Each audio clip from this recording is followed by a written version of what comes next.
Hello, I'm Linda and I'm here with my friend Paul, and this is another episode of Demystified as we explore home cooking in a modern world. How are you, Paul? You keep changing the intro on me. It's weirding me out. I'm trying to still feel where it settles. How are you going? I'm alright. End of the week. It is end of the Friday. week. It's Friday. And what's ahead for you? Well, it's been a funny old week, really, this week. As you would know, I forgot what day it was the Yes, other day. You completely... Like, no, it's Thursday. I had a big conference this week, and that took up quite a chunk of brain power and time. So, no, I kind of lost track of the days, which was a bit... I don't usually do that, but anyway. It kind of means that the weekend's coming a bit quicker than what my brain thinks it is. So that's not a bad thing. That's not a bad thing at all. Because I was working a day behind, I think. Okay. Yeah. But what's coming up this week? This weekend. Not a great deal. I'll probably go to the market at some stage over the weekend and just have it's very different going to the market for home than it is for work or yes. anything like that. So just have a good look around. I had a good chat to one of the fishmongers over there yesterday, just talking about fish and availability and what's happening within the market. I did ask him if he wanted to spend some time and come on and have a quick chat, but he's not quite. He's not quite. I can't talk in front of a microphone. Yeah, he's not quite there yet. But we'll keep working on him. So, but yeah, just having a look around, see what might sort of take my interest. The weather's really weird at the moment. I think quite often people cook to the weather as well. Yes. It's very humid at the moment in Melbourne. I know it's like flooding in Sydney and Queensland, so we can't complain. But so yeah, we've been doing a lot of salads and stuff like that at home. But I haven't got anything super special organised. But what I will say is, following on from our previous podcast, which was about influences, made you a little bit nervous. It's still a bit... I wasn't sure where we could go with that, but yes, it settled down okay. It wasn't too bad. So we have... I did forward on the link to John Lethlean, who was kind enough to get in touch and then repost it on his Instagram account. So there is no... I just forwarded it on to him. Just, look, there you go, where this is what we think about the topic that you've raised. So there was quite a bit of commentary and feedback from the podcast. There were certainly quite a few pretty quick downloads, much quicker very quick downloads. Much quicker than what we usually get as far as traffic goes. So, look, controversial topic, but yeah, it's people have their own opinions, so just as like anyone else, I just voiced mine on one particular topic. That you're incredibly passionate about, yes. Yeah. So that was sort of interesting to see those comments come through. Still a few comments coming through from the Boogoo. And what else? My ingredients for the maple tart are still sitting there. Treacle tart. Still sitting there, waiting to be put together. But next week is a big cooking week, so I'm going to do a lot of cooking, a lot of video next week. We've got a lot of other things for Cooking with Steve to do. So, yeah, next week will be a big cooking week, so we'll have a bit more sort of cooking stuff to talk about. But over the weekend, I have no idea what I'm going to do, to be honest. I've run out of gas on my barbecue. I need to go replace that. I do have a lot of, nice new charcoal there and wood chips and various other things. So it's sort of, I think it's leaning in that direction. So definitely some sort of animal on the barbecue, I think, will happen at some stage. Okay. I'm not sure what yet, but I'll report back next week. Well, what are you doing? I got a pasta maker. From my lovely friend. Like a pasta machine? Pasta machine.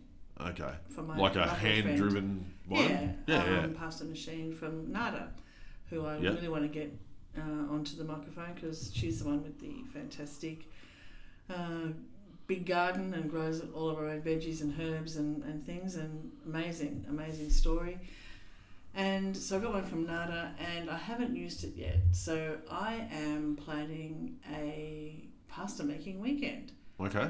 Don't know that it should take you all weekend, but it might. Because you know how I struggle with new things, and I like to think about it and have a look and do a dry run. So I'm going to try making lasagna. Well, I will make lasagna. Yeah. Whether it's any good or not, time will tell. Yeah.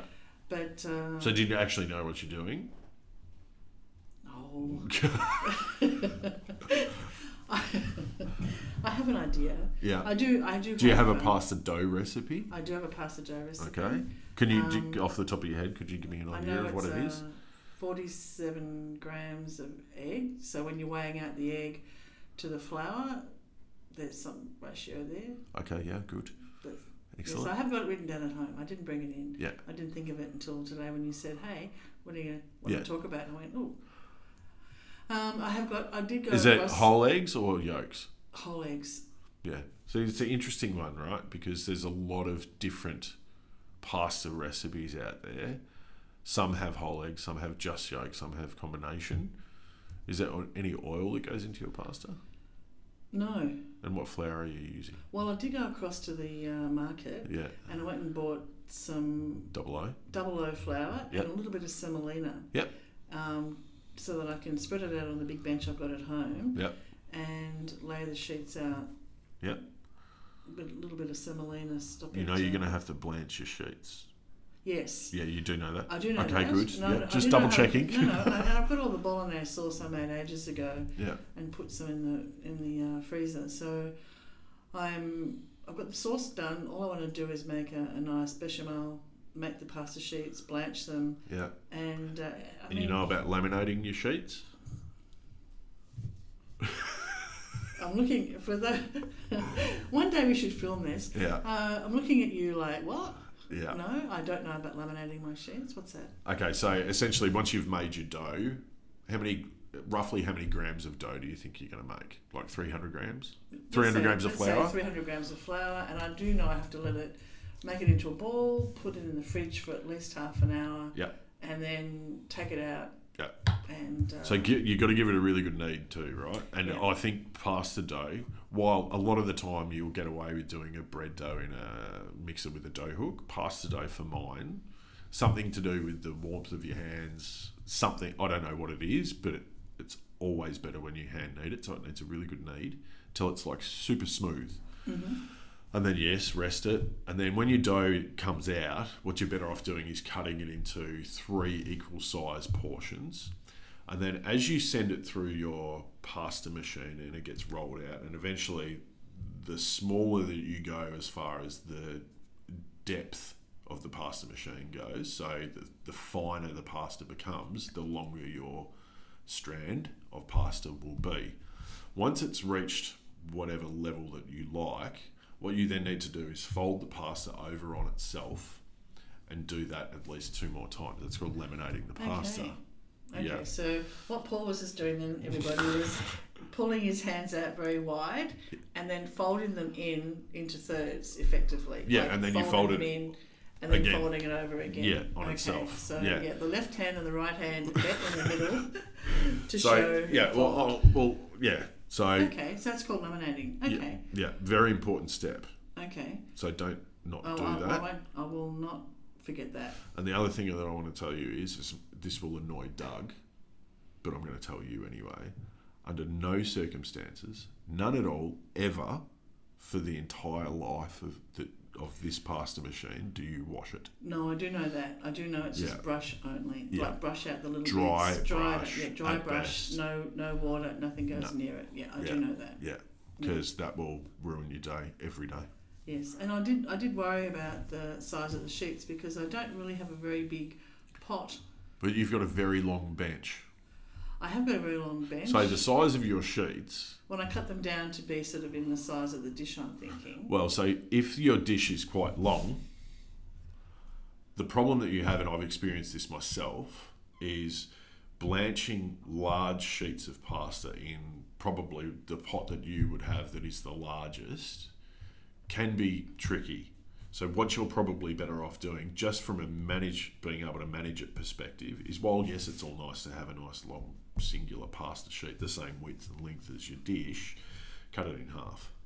Yeah, that's what I was thinking I'd have to do. And the other trick with that is that you have to, my rules, but whatever, ice water. So once you've blanched your pasta sheets, straight into ice water to stop them cooking and chill them straight away. Okay. So you still want them al dente, right? Yeah. But you need to stop that cooking process because hot pasta can be difficult to manage and it will stick together. So you've got two choices: ice water, as I said, or just run some oil over it, lay it out on a big sheet of baking paper, and the oil will work to stop any pasta sticking together. But I much prefer and think it's easier to manage and handle when you're assembling your lasagna to have cold sheets. Okay. And how long do you think the sheets should, like when you just sheet should? I know, I was thinking that's a bit of a tongue twister. A minute, 2 minutes? Depends on the thickness, right? Okay. Yeah. Because I think I've been told start off on like 10. Yeah. And then work go your to way 9, work your way down 6, incrementally. 5, somewhere like not too thin, not super thin. But then now I'm going to laminate it. It goes back to 10 and then do that a couple of times. So the other thing with lasagna and what you'll find, well, it depends. In your mind's eye, how many layers did you think? I wasn't going to do too many. Okay, so I was thinking 3 layers. If I can advise you, absolutely. Right, you've got several components working, right? So you've got your pasta being one component, your bolognese sauce being another, and your bechamel sauce or your white sauce being another. I promise you, if you go to the effort of making pasta and only put 3 layers, you're doing yourself a disservice. Oh, okay. Really good lasagna, and the best lasagnas that I've ever had, are heaps of layers. Like, I'll try and get at least 12 to 15 in my lasagna dish, which is, how much is that? What's that? So I'll just grab a ruler, make some noise here. So my lasagna dish might be about 7 or 8 centimetres deep. I'll shoot for 12, maybe 15 layers. So a very minimal amount of bolognese sauce in between each layer. And the more layers, the way better your lasagna will be. Okay. So I think traditionalists will tell you that lasagna is all about the pasta layers and not so much about... In Australia, what we often do is actually make it a very, very heavy, lots of bolognese sauce, lots of bechamel sauce thing, whereas the best lasagnas I've had and the best ones that I've made myself are lots of layers. Okay. So a very, very minimal sort of almost scraping of bechamel sauce, layer. Scraping of bechamel sauce, layer, and do it like that. And I promise you, going to the effort of making pasta, that's when it's worthwhile. Okay, that's not what I thought. In my mind's eye, I had a little smattering of... At 300 grams, you are going to get a ton of pasta. Well, I did think that. So I did think I might leave some in the fridge for maybe during the week or maybe... So if you do that, just with your pasta, you will have to cook it. No, I meant the ball. Maybe not use it. No, cook it. No, you have to cook it. So pasta dough by itself like that, unless you vacuum seal it, which can give it a bit of extra life and can be a good trick too, because you've now got a little vacuum sealer. Now I know how to use it. You can actually, if you vacuum seal it while it's resting, you can reduce the resting time by about half. Okay. But whatever. Because of the fresh egg mixed with the flour, and don't put salt in your pasta dough either too. Okay. You are saying you are saying no salt. Put it in the water. Okay, but you are saying no salt in the pasta dough. That's what I say, because the salt can make your pasta machine rust. Okay, good point. Okay. I was wondering why. The dough will go like a funny grey colour if it sits in the fridge. So if you're going to make a lot of pasta dough, what you're better off doing is make the pasta dough, blanch it, then into iced water, so you've got fresh pasta sitting there, and then give it a good coating of, if you want to use it later, give it a good coating of vegetable oil, not olive oil, vegetable oil, just so it doesn't all bind together. And so you could essentially make 300 grams of sheets. You might only use 150, let's say. So you've got 150 grams of pasta cooked left over. Now you can make another lasagna, or you can just run a knife through it and you've got linguine. Yeah. Or pappardelle or tagliatelle or whatever it might be, but cook it. Okay, thanks. Because the pasta dough will you'll open the fridge and it'll be almost like, it won't be black, but it'll be that grey colour. Mottled grey sort of Yeah. Okay. So in my mind's eye, I had the tray. Basically, everything that you thought was wrong. As usual, Paul. So a little smattering of the bolognese sauce on the bottom. Yeah. A layer of. Yeah. And then a thin sort of layer, not too much of a sauce either, and a little just dabs of bechamel. Yeah. So nothing too fancy, like nothing too full on. Like certainly not, So I only ever do 3 or 4 layers of that. Bechamel should only go on the top too, by the way. Okay. Doesn't go in between. Doesn't go in between? No. But do it how you like. No. I'm just thinking, okay, cool. So only on the top. On top. Yeah. Yeah, that's my theory. So it browns off. That's it that goes... Well, a little bit of Parmesan cheese too doesn't hurt. Yeah. Well, there you go. That was... Okay, I will see how I go. I'll take photos. Yeah, look out. And send them to you. Well, But lots of layers. I promise you, if you go to the effort of making pasta, lots of layers, done. It's much harder to do with dried pasta, a lasagna with lots of layers, because it's quite thick and dry, and you just can't get as many layers. But because your pasta will be malleable, quite flexible, you will find that you will be able to get a lot of layers in there. So just lots of layers, a little thin bit of sauce between each one, bechamel on top. Yeah, and you can give the bechamel give it a good hit of bechamel. Yeah. But yeah, that for mine makes a good lasagna. Well, that's what I'm planning on doing for the weekend. Well, I've just told you how to do it. I know. So. Now I'm going to go back. No, that's a good point. I don't know about... Well, that makes sense about the salt, but I didn't know. I wouldn't have thought of that. So heavily salted water whenever you cook pasta, and fresh pasta too. Yeah. It should taste like, well, in my mind, it should taste like seawater. Yeah. Like heavily salted water. The thing is the problem that, to a degree, you'll have to focus a little bit more on your seasoning of your sauces, because the pasta won't pick up a lot of seasoning because you're going to refresh it in iced water. Yep. No, but nonetheless, cool. No, thank you that's for that. That's just my opinions, again. Well, we'll give it a go. We'll give it a go. Give it a go. What can go wrong? Everything. Yes, but there's always... no, that won't be bad. Well, it'll be okay. The sauce is good. I know the sauce is good because I made that a little while ago. Oh, well, there we go. Lovely, so that's what I'm doing.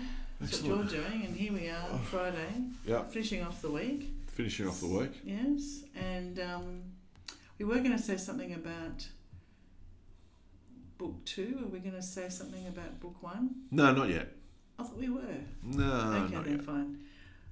No. I'm sure you said leave that for Friday. Yeah, because I thought we were going to do something which we're not going to do anymore. Okay, then. Because it's going to cost us too much money.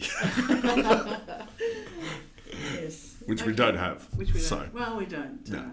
We are, yes. Okay.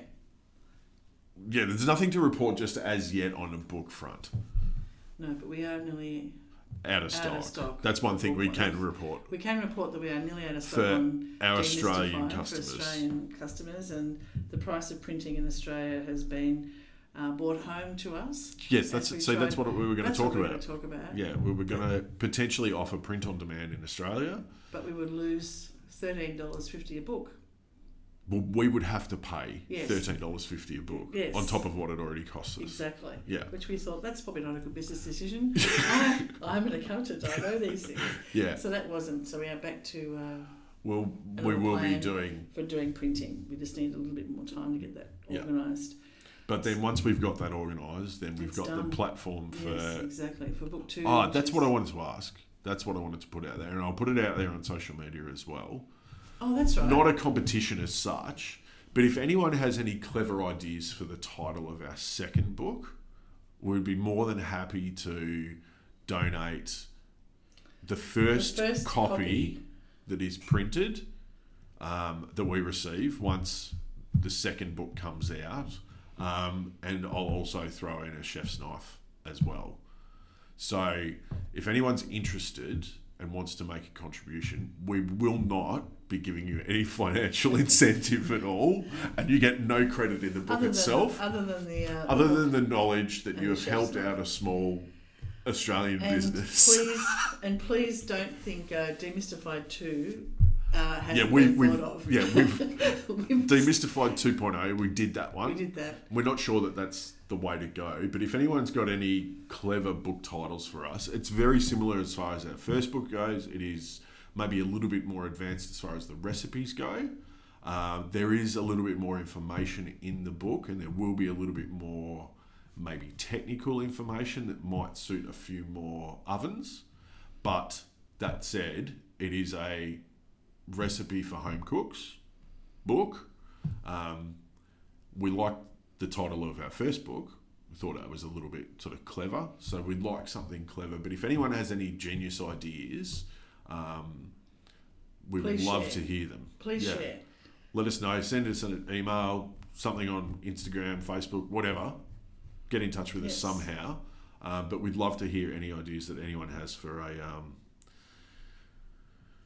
title for our second book. Yes. Yeah. Because the ones we've thought of that were good, we've not written down. Well, no, my niece thought of something excellent, and we didn't at the time I went, "Oh, that's the one," and then we didn't write it down, and then she forgot it, and so I've never come back to it. So, yeah, someone out there must have a good idea. So think combi steam ovens, cookbook for combi steam ovens for home cooks. What would you call it? Lovely. Well, thank you. And thank good you. luck with it. Yes, we look forward to seeing what we get back. And thank you for that, Paul. Thank you, Linda. Cooking. No, thank you, Paul. Thank you, Linda. No, thank you. Enjoy your lasagna.